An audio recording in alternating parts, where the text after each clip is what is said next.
this is SSL Family Dad with Simple Suburban Living, and today I'm just going to provide a quick tutorial or a walkthrough on how to put together one of these homemade shop lights or grow lights. In this case I'm using the one that I have built here for a grow light in an aquaponics setup. So this is the kind of the final product. And I'll kind of run through the inventory here of what we need to make one of these. I think I've got paper hanging on the front of it to try to not blind us because it's pretty bright on the front side. But basically what it's made out of is, the main component here is just this 8-inch heating cooling duct. Same kind of stuff that you have up in the ceiling in your basement most likely. These are like 6-inch pipes up here, but essentially what we're using is an 8-inch. I think this is the biggest round duct they had at Home Depot, but that's $10. This is a 5-foot section here, and I actually cut this just about right in half and make 2 lights out of each one. So they're about, a little short of 2.5 feet long each light that you're going to make here.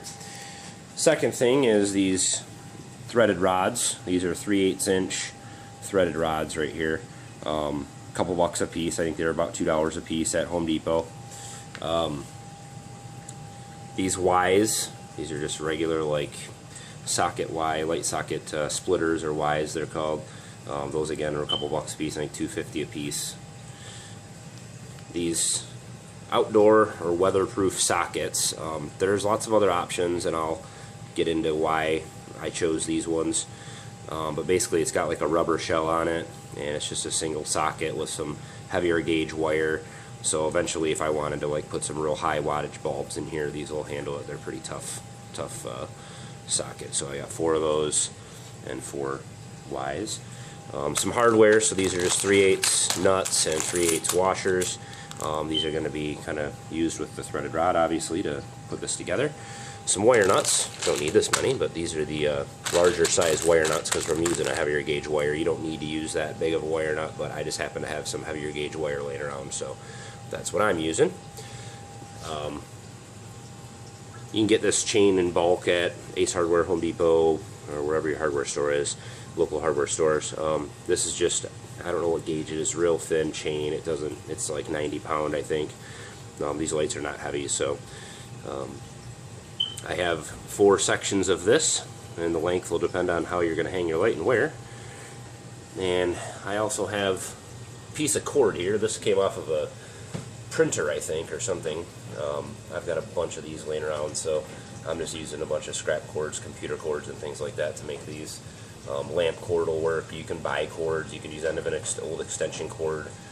They're not a real high amperage or current. There's not a lot of current going to these lights, so you don't need a real heavy gauge cord or anything like that. And then just a couple pieces of scrap wire.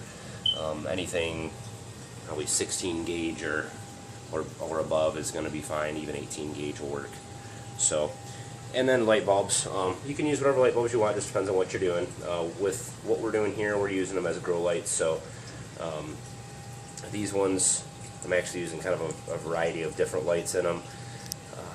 These are 5,000 Kelvin, 100 watt equivalent CFLs, and these are 3,500 Kelvin, 100 watt equivalent CFLs. And I also have some 6,500 Kelvin, which is the ones I want more of. Actually, I wasn't able to find them today, but you can put the 6,500 Kelvin CFLs in there as well. So it holds a total of 8 bulbs. Once it's all finished here, we'll be able to put 8 bulbs in there, and you can put, again, whatever size and variety and color, temperature of light bulb that you want in each set. So this is the inventory of what you need, and we'll get started on building the light. Okay, so the first step here is basically going to be to cut the crimp off of the duct here, the pipe. So I'm going to go ahead and cut this crimp off all the way around so that we have a nice clean edge here. I'll cut it just on the inside of this little bevel. And then the next thing I'll do is measure this pipe, whatever's left of it, it's going to be a little less than 5 feet, and divide that in half, and then I'll go ahead and cut the pipe right in half. All you'll need to cut this is, you can pick these up for $10 or $15, but if you don't have any, but basically just a set of straight sheet metal shears. So we got these at Home Depot, I think, for $12 or something like that. But you don't want to get the right or the left ones, because they're meant to cut curves, and you'll end up cutting a wavy line. So these are the straight ones. They have a little longer, straighter blades on them. So I'll go ahead and get this cut, and we'll show you what's next. Okay, so we've got the crimped end cut off of the duct here, and we just have the duct cut in half. So I've got a smaller, about 2.5 foot section here, which is going to be one of our lights. So the next step is going to be to go ahead and drill a couple holes, and basically what you're going to do is drill a hole in each corner here, so about 3/4 to an inch in from each side. So in from here and in from here, about 3/4 of an inch, drill a hole. And you'll do the same thing on all 4 corners. I actually have one ready to go here. So I've got drill holes drilled. These are 3/8 inch holes, and I just used a metal drill bit, so you can see it's got a sharp tip on it. So you're not going to be able to drill through real good with any wood drills. So use a metal one, metal 3/8 inch drill bit. So drill your hole in each corner here of that pipe. And so what that's going to be used for is to put our supports in. So I have that one done here already. And basically, you're just going to take it's a 2 foot long or 24 inch 3/8 threaded rod that you're sticking through here. And you just kind of feed it through the hole, and then you're going to put one of your washers and nut on the inside and one on the outside. And you can basically adjust this to whatever kind of curve you want to it. This is, I think I ended up with 18 inches here in between, and that's just kind of the curve that I liked. It keeps it fairly rigid still on the top, and just gives it the size and the arc and everything that I need for this particular grow bed, which is the half of a 55-gallon drum. So they fits over it real well. As you can see, it kind of covers the whole grow bed real nice. So so that's the next step. You'll do that on both sides. I don't have the other one in yet. I'll go ahead and work on that next.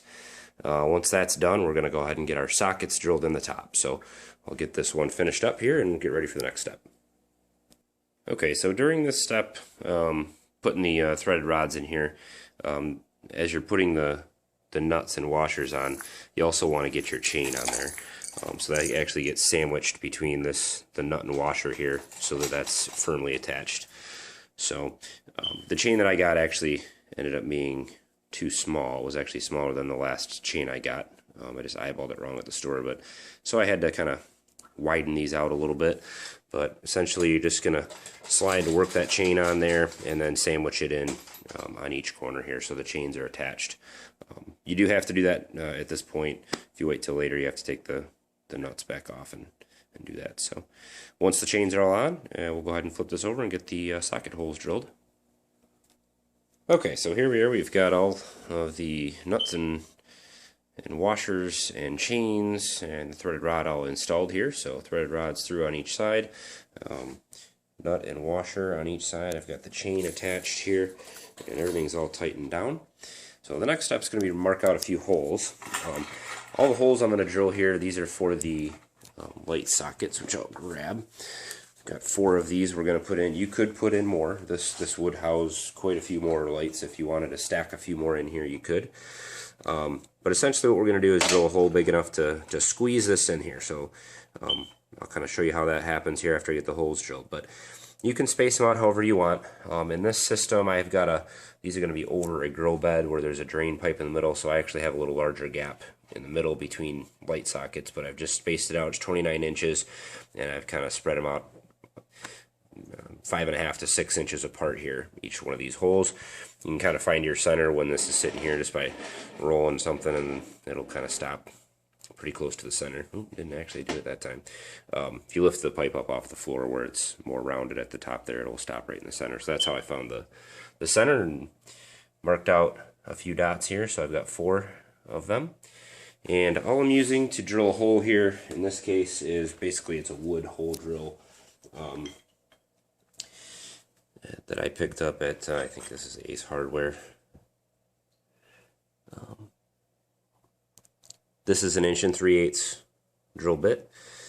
This does work pretty well to go through the metal. You just you can actually run it backwards if you want to, but you want to drill from the what is the inside of the light here.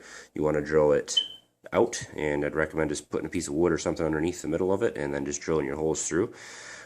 You're going to drill out because this does create some burrs on the back side of the metal, and actually that's the way I have this one set up with the sockets that I'm using. That actually helps hold the sockets in. So you're going to pressure fit these sockets into the hole, and the ridge that it creates on the outside prevents the socket from falling back through. So that's just kind of how I have these done. You can also find different types of sockets that you could just screw to the top of these.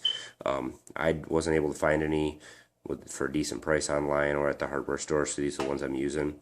And if you just drill the hole, the 1 3/8 hole, these fit snug right through it, and they won't come out. So I will go ahead and get that done, and then we'll move on to the next step.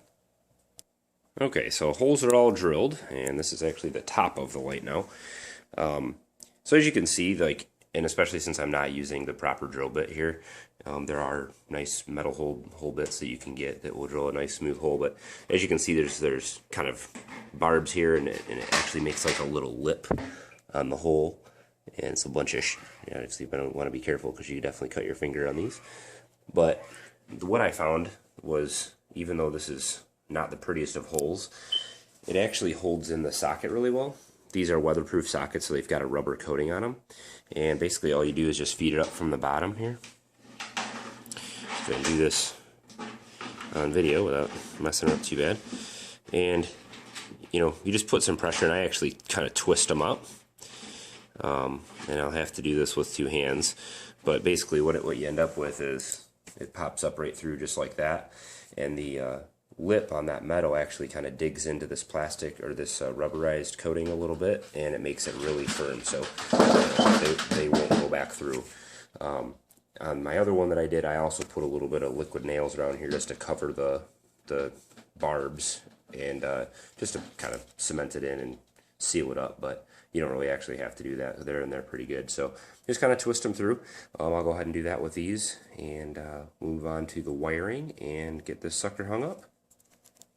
Okay, so I've got all the plate sockets inserted through the holes here, and again, these are 1 3/8 holes that I drilled through here that fit these particular type of sockets. So they're all in there snug, and the next thing we're going to do is just get this wired up. So it's real easy. I've actually cut the end off of some type of a scrap cord I had laying around. I think it was to a printer or computer.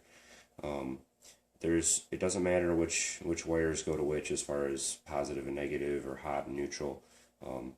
These are universal either way. So what I'm going to do is, first thing I'm going to do is actually tie 2 of the black wires to a little jumper here that I've just stripped off, just a short piece of wire. And so I'm just going to use the wire nuts here and get that attached. And you obviously want to make sure that these are real snug so that they don't come off. Wires wrapped in there real good. And then this is just a little jumper so that I can get these wires to all come together here. Colors don't really matter. I'm just using scrap pieces of wire, as I said, so as long as you know which wires are going to what.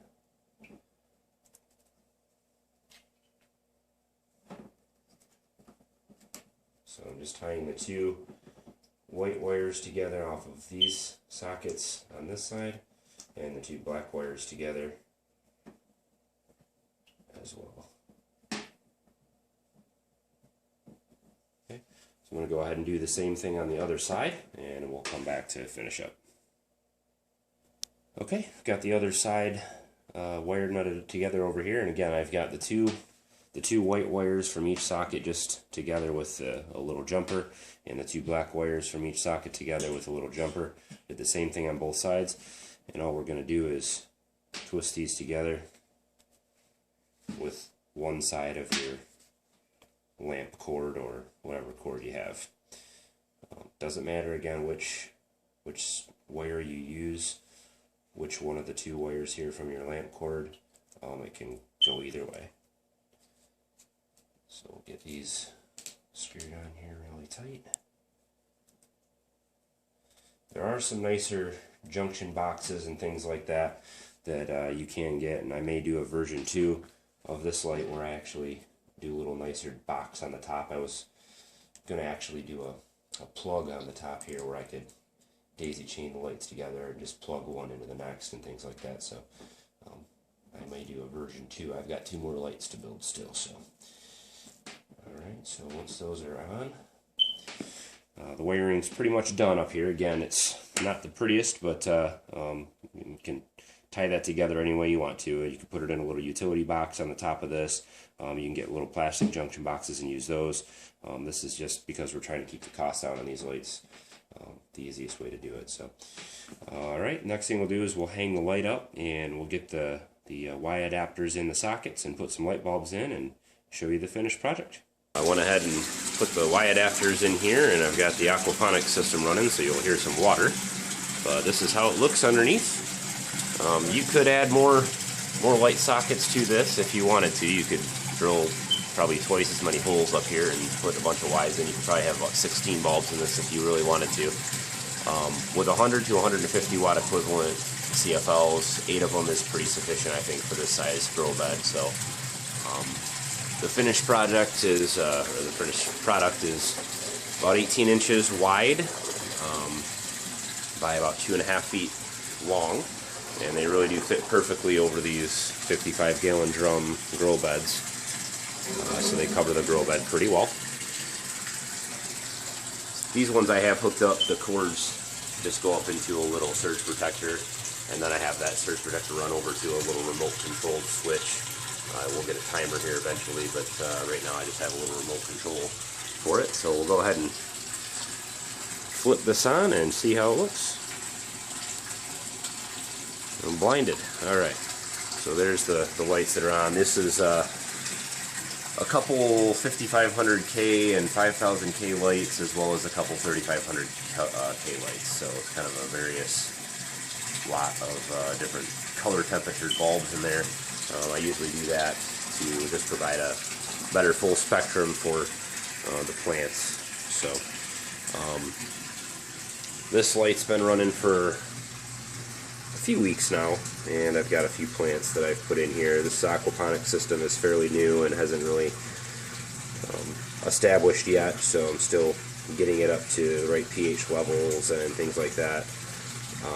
But I do have a little green pepper plant growing in here, and it's been doing pretty good. Actually, those 2 leaves in the middle just popped out there in the last 48 hours or so. We got some oregano in the back, which is, it's starting to yellow a little bit. Again, pH levels are too high in here. Got a tomato plant in the back there, which is looking really healthy actually, but hasn't been growing very quickly. That broccoli on the left has actually been growing pretty quick. So once I get the pH levels kind of figured out, it'll take off a lot quicker, I'm sure.